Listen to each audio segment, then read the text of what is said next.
Vamos falar sobre pressão alta e exercício físico. Doutor Adriano Freitas, cardiologista, está aqui. Vou mandar um beijo para sua mãe antes. Tá ótimo, vai gostar. Se eu falar Dona Cláudia, ela vai ficar chateada? Não vai nada. Que idade que ela tem? Minha mãe tem 64, 5. Ah, não. Então não é Dona Cláudia, não. É Cláudia. Tá muito jovem. Cláudia, jovem. Claudinha!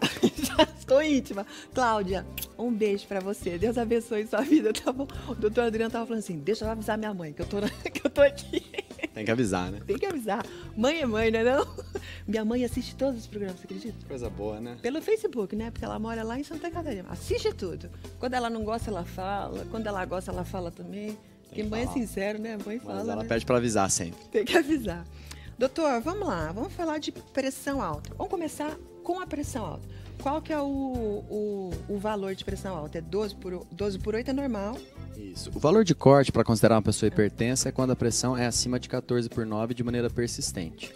Então essa é a diretriz da Sociedade Brasileira. Acima de 14 por 9 é hipertenso, uma pressão ótima de 12 por 8 para baixo. Ótima, de 12 por 8 para baixo. Se tiver 13 por 8, já é hipertenso? O indivíduo é considerado pré-hipertenso, né? Uhum. Ou seja, é um indivíduo que tem um risco mais elevado de se tornar hipertenso ao longo do tempo, então já é uma faixa que algumas medidas não medicamentosas, como o exercício, devem ser implementados já nessa população. Essa história de que esse valor de hipertensão aumentou. Diminuiu, né? Não, diz que agora isso diminuiu. Que... Nos Estados Unidos, lá a população é uma população de mais alto risco que a brasileira e por alguns trabalhos mostrarem benefício de controle mais rigoroso de pressão, no final do ano passado, os americanos consideram a hipertensão acima de 13 por 8. Então, você tem uma pressão de 13,5 por 8, lá nos Estados Unidos você é considerado hipertenso. Uhum. No Brasil e Europa, essa mudança ainda não ocorreu, mas é possível que logo, logo a gente tenha novidades aí da sociedade brasileira para reduzir esse padrão, esse corte de 14 por 9 por 13 por 8. Mas hoje ainda é 14 por 9 aqui no Brasil. Entendi. Agora sabe-se que o exercício físico, seja ele qual for, ele modifica o estado. A gente está em repouso, a gente começa a fazer exercício, nossa pressão sofre uma alteração para cima. Ela sobe naturalmente, não significa que a gente está hipertenso. Agora, por que o exercício físico ele entra para ajudar a hipertensão, uma vez que ele sobe a pressão? A gente tem que diferenciar a resposta aguda do nosso organismo, ou seja, imediata. Claro, nós estamos sentados aqui em repouso, nossa pressão está mais baixa. Eu começo a andar, começo a correr, de maneira aguda, imediata, minha pressão arterial vai subir, né? Mas o efeito hipotensor da pressão arterial pelo exercício ocorre durante 24 horas. Tá? Por quê? Porque o exercício ele reduz o estímulo do sistema nervoso simpático, que é o nosso computadorzinho automático que controla algumas funções, entre elas a pressão arterial. Ele melhora a produção de substâncias vasodilatadoras, relaxadoras. Os nossos vasos sanguíneos produzem substâncias tanto os que contraem o vaso e aumentam a pressão, quanto que relaxam.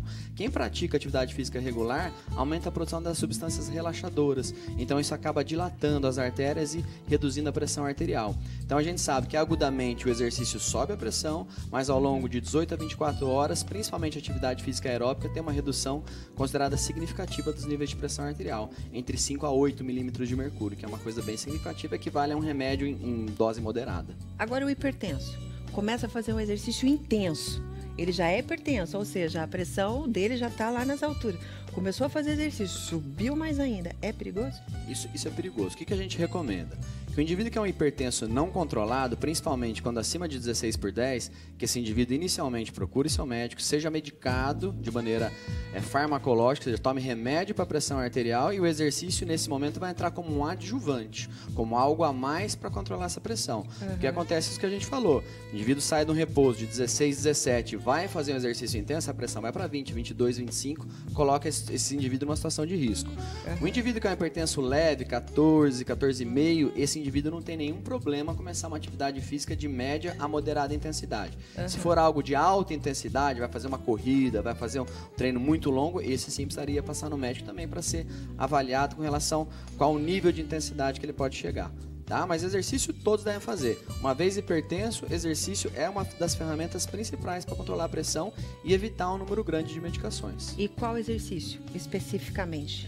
O exercício que sempre foi preconizado, a atividade física aeróbica, ele tem um impacto de 5 a 8 milímetros de mercúrio. Sempre se teve muito medo da musculação, da atividade resistida com relação à pressão arterial. Todos os trabalhos mais recentes mostram que isso é um mito e, na verdade, a atividade física resistida, ou seja, você fazer a musculação ou qualquer exercício com peso, eles também causam redução da pressão arterial, de uma magnitude um pouquinho menor, entre 3 a 5 milímetros de mercúrio. Ou seja, tanto atividade aeróbica, natação, corrida, bicicleta, caminhada, quanto atividade com peso estão relacionados a um controle adequado de pressão arterial. Então, pensando de uma maneira ótima, numa ferramenta ótima do exercício, associar atividade aeróbica 3 vezes na semana, pelo menos, e uma atividade resistida, pelo menos 2 vezes na semana. Isso seria um nível ótimo em frequência mínima. A gestante, por si só, ela tem uma pressão já mais elevada ou não? A gestante varia da fase gestacional que ela se encontra. Na primeiro trimestre, primeiros 3 meses, a pressão tende a cair em todas as gestantes. Tende a se igualar no segundo trimestre, com o basal dela. No terceiro trimestre, existe uma tendência para a hipertensão. Né? Então, depende da fase gestacional. Independente disso, o que é importante frisar, e nós vamos falar isso um pouquinho mais tarde, a atividade física é uma ferramenta essencial para a gestante inserir no seu dia a dia. Gestação tem a ver com hábitos saudáveis, né? Para um nenê, para um novo ser que está vindo aí. Então, a atividade física é fundamental nessa fase. Claro que vai depender, né, de qual a intensidade que ela fazia previamente, o que ela estava acostumada a fazer, mas se a gente for pensar na hipertensão da gravidez, que chama-se pré-eclâmpsia, a atividade física é uma das maneiras mais efetivas de preveni-la. Mesmo que a gestante nunca tenha feito nada, ela pode começar a fazer. Pode começar.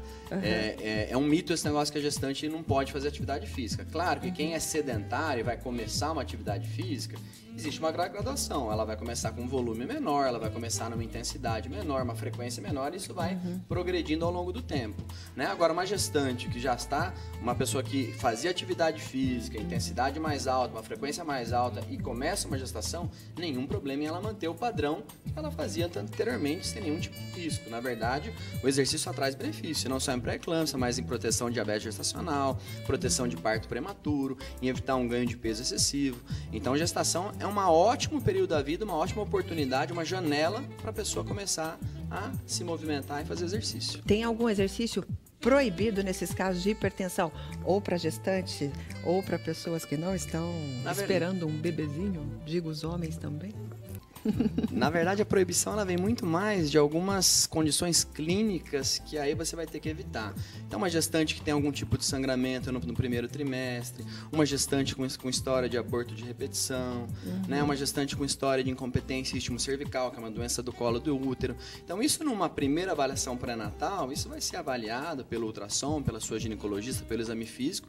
Se não tiver nenhuma dessas contraindicações, atividade normal.